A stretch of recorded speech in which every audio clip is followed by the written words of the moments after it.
Bab 1496. Aku akan membunuhmu dalam 3 gerakan. Gila. Sombong. Sombong sekali. Mendengar kata-kata warrior yang, ekspresi semua orang di sekte Wusong memburuk. Maju menyerangnya bersama-sama. Warrior yang sedang meremehkan mereka, maka dari itu dia menyuruh mereka untuk maju bersama. Sebagai kekuatan terbesar di wilayah Kutub Barat, bagaimana mungkin seorang murid sekte Wusong tidak memiliki kehebatan? Aku akan maju. Benar saja, seorang pria dengan pedang panjang muncul di depan warrior yang. Dia adalah kakak seperguruan Josen Chang. Seru seseorang. Haha, jiwa pedang kakak seperguruan Josen Chang telah mencapai alam nirwana. Cek. Coba kalian tebak, berapa banyak gerakan yang bisa diterima oleh warrior yang dari kakak seperguruan Josen Chang? 3 gerakan. Apakah kamu sangat memandang rendah warrior yang ini? 4 gerakan. Tidak bisa lebih. Haha. Terdapat suara tawa di tempat ini. Warrior yang melirik pria bernama Josen Chang, apakah kamu adalah kultivator pedang? Josen Chang membalikkan tubuhnya sedikit ke satu sisi, memegang pedang di tangan kanannya dan menunjuk secara diagonal ke tanah, kultivator pedang pertama di wilayah Kutub Barat. Kultivator pedang pertama. Warrior yang tertegun sejenak, lalu menggelengkan kepalanya dan tersenyum. Kultivator pedang pertama, meski ilmu pedang dirinya jarang bertemu dengan lawan, namun ia tidak pernah berani mengakui dirinya sebagai kultivator pedang pertama. Dunia ini sangat besar dan terdapat begitu banyak master, siapa yang berani mengatakan bahwa dirinya adalah yang pertama dalam aspek tertentu? Kebanyakan orang yang mengaku sebagai yang pertama adalah orang yang bodoh. 3 gerakan. Pada saat ini, Josen Chang tiba-tiba berkata, aku akan mengalahkanmu dalam 3 gerakan. Warrior yang. Josen Chang tidak lagi berbicara, matanya perlahan tertutup. Saat dia menutup matanya, suara pedang tiba-tiba terombang-ambing dari pedang di tangannya, seperti batu yang terjatuh ke dalam kolam, yang memunculkan gelombang riak. Pada saat yang sama, jiwa pedang yang menakutkan tiba-tiba muncul di sekitarnya. Jiwa pedang alam nirwana. Melihat Josen Chang, warrior yang sedikit mengangguk, meskipun Josen Chang sedikit percaya diri, tetapi kekuatan dan bakatnya masih sangat bagus. Dia tahu apa yang harus dilalui untuk mencapai jiwa pedang alam nirwana. Jika pihak lain dapat mengatasi kesulitan seperti itu, dan memiliki jiwa pedang nirwana, maka pihak lain pasti tidak akan menjadi orang yang sederhana. Kakak seperguruan Josen Chang akan menggunakan serangan pedang Lingqi. Di sekeliling, semua orang menatap Josen Chang sejenak, dengan kegembiraan, antisipasi, dan bahkan sedikit ketegangan di mata mereka. Di tengah arena, Josen Chang menutup matanya dengan erat, dan seluruh tubuhnya terus mengembang, jelas dia sedang mengumpulkan energi. Pada saat ini, warrior yang tiba-tiba muncul di depan Josen Chang, kemudian, sebelum Josen Chang bisa bereaksi, dia langsung meraih tenggorokan lawan. Melihat adegan ini, semua orang tercengang. Termasuk Josen Chang.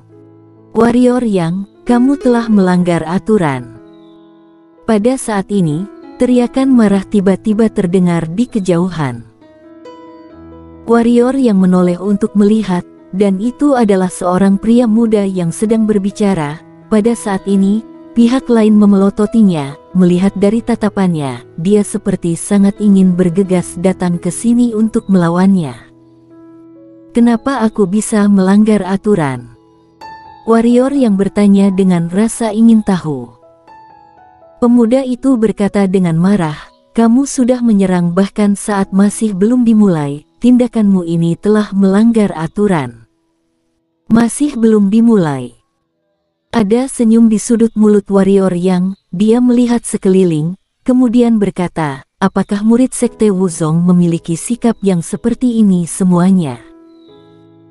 Pemuda itu sangat marah dan hendak berbicara ketika Josen Chang tiba-tiba berkata, aku kalah. Ekspresi pemuda itu berubah, dia menatap Josen Chang, kakak seperguruan Josen Chang, kamu tidak kalah, dia hanya menyerang secara diam-diam, jika kamu membiarkan kamu menyerangnya, dia bahkan tidak bisa menerimanya sama sekali. Sungguh konyol. Warrior yang menatap pemuda itu, ketika kamu melawan musuh, akankah kamu memberi waktu pada lawan untuk melepaskan jurus pamungkasnya? Akankah kamu? Ekspresi pemuda itu membeku, tetapi segera, dia berkata lagi, ini bukanlah pertempuran hidup dan mati, ini hanya sebuah ujian yang adil. Dalam ujian yang adil, kamu malah menyerang secara diam-diam, tindakanmu sangat tercela. Mendengar ini, banyak orang di sekeliling mengangguk dengan cepat dan menatap warrior yang satu persatu. Warrior yang menggelengkan kepalanya, teori yang sungguh luar biasa. Setelah berbicara, dia memandang pemuda itu, aku akan menyerangmu. Pemuda itu tercengang, dan setelah menarik napas, warrior yang tiba-tiba muncul di depannya, kemudian meraih tenggorokannya sebelum dia bereaksi. Semua orang di tempat ini membatu lagi. Kecepatan yang sangat luar biasa.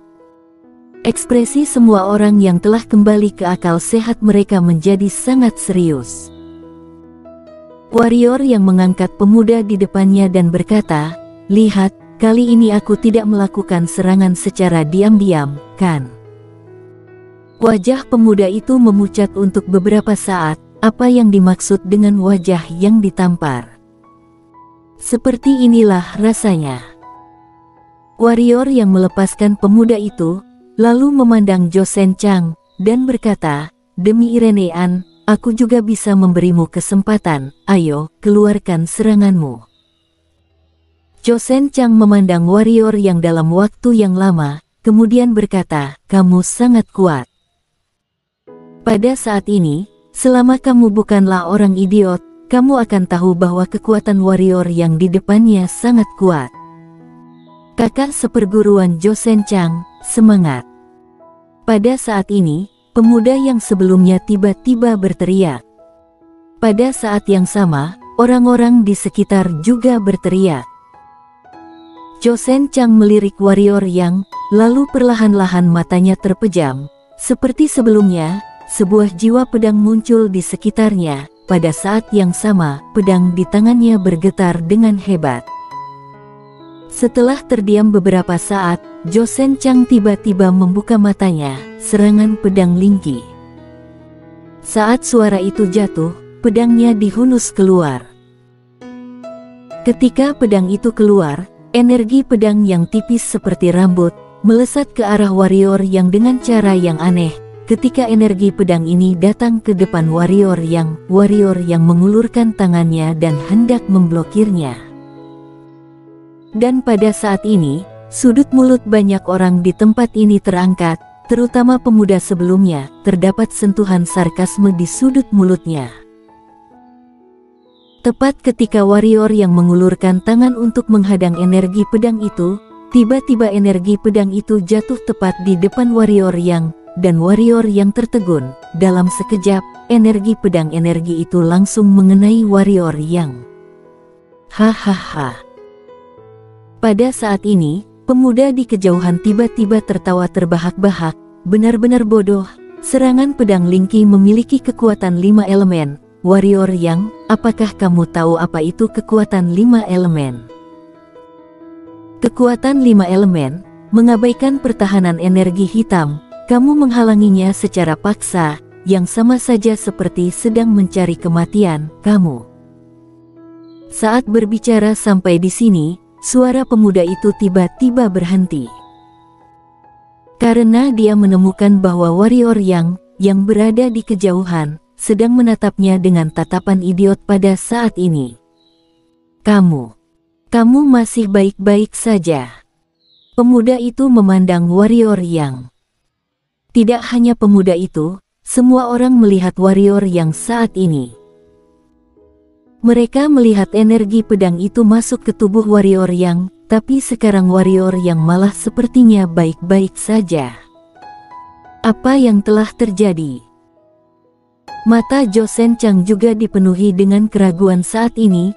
Tiba-tiba, dia seperti teringat sesuatu, dan raut wajahnya langsung memucat, tatapan matanya penuh dengan ketidakpercayaan saat menatap warrior yang. Warrior yang menepuk dadanya dan berkata, energi pedang sangat ganas dan memiliki kekuatan 5 elemen, tidak terlalu buruk. Kamu curang. Pada saat ini, pemuda di samping tiba-tiba berteriak lagi, menunjuk ke arah warrior yang dan berkata dengan marah, kamu pasti memiliki senjata hitam yang kuat, kamu.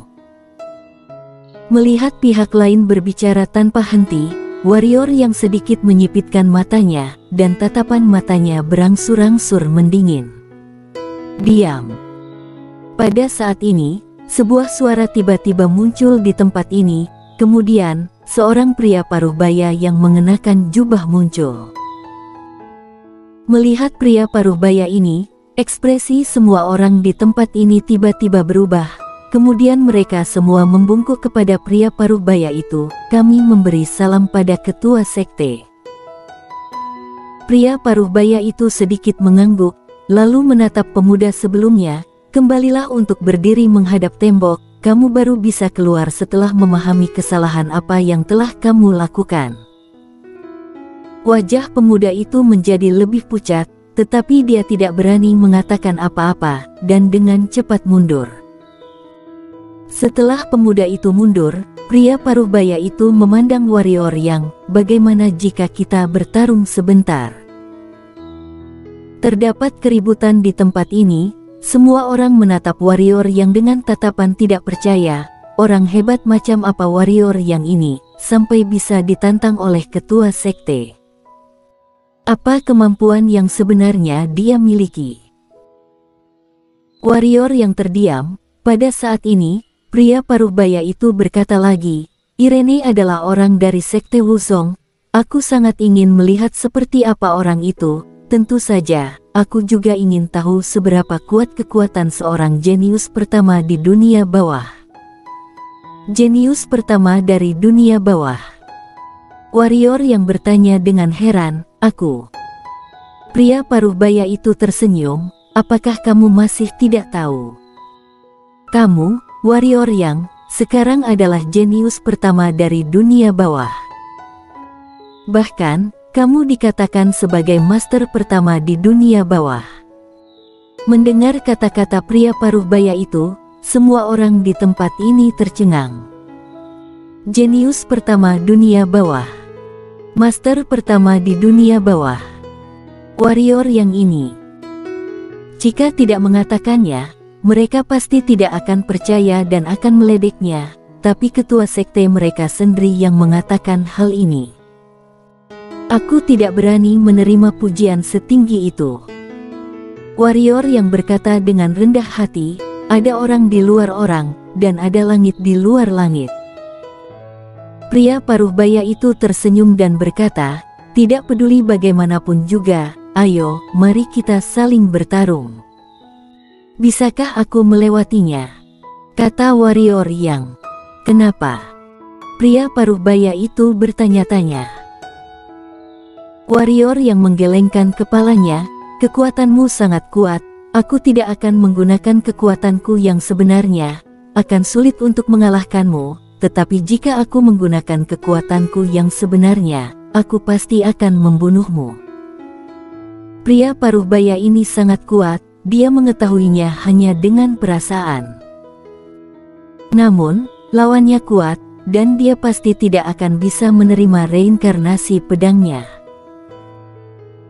Mendengar kata-kata warrior yang, orang-orang sekte Wuzong tiba-tiba menjadi marah dan memelototi warrior yang, jika bukan karena ucapan pria paruh baya itu, mereka pasti sudah bergegas untuk menyerang warrior yang sekarang. Pria paruh baya itu terdiam sejenak, kemudian berkata, "Tidak peduli siapa yang menang atau kalah, bagaimana jika kita saling bertarung dengan jurus yang sederhana?" "Tidak masalah," warrior yang berkata sambil tersenyum. Pria paruh baya itu mengangguk, lalu maju selangkah. Saat berikutnya, tangan kanannya mengepal, kemudian mengeluarkan tinjunya. Tinju itu keluar, ruang di mana kepalan itu keluar tiba-tiba retak, kemudian, jejak tinju muncul, membawa pelangi ke arah warrior yang untuk menyerangnya. Jiwa tinju dari alam pengembalian jiwa. Di kejauhan, kedua mata warrior yang sedikit menyipit, dia tahu bahwa pria paruh baya ini sangat kuat, tetapi dia tidak menyangka bahwa pihak lain akan benar-benar memahami jiwa tinju dari alam pengembalian jiwa. Tidak berani lengah, warrior yang menggerakkan pergelangan tangannya, dan sarung pedang kuno muncul di tangannya. Saat berikutnya, dia menghunus pedangnya dan menebas. Ilmu menebas langit menarik pedang. Sebuah energi pedang melintas dan menghantam jejak tinju itu. Di bawah tatapan semua orang, jejak tinju itu hancur, kemudian, energi pedang itu melaju lurus, dan akhirnya menembak ke arah pria paruh baya itu. Pria paruh baya itu meninju lagi. Dengan suara ledakan, pria paruh baya itu langsung terlempar ribuan kaki jauhnya. Kalah. Pada saat ini, suasana menjadi sangat sunyi. Bersambung.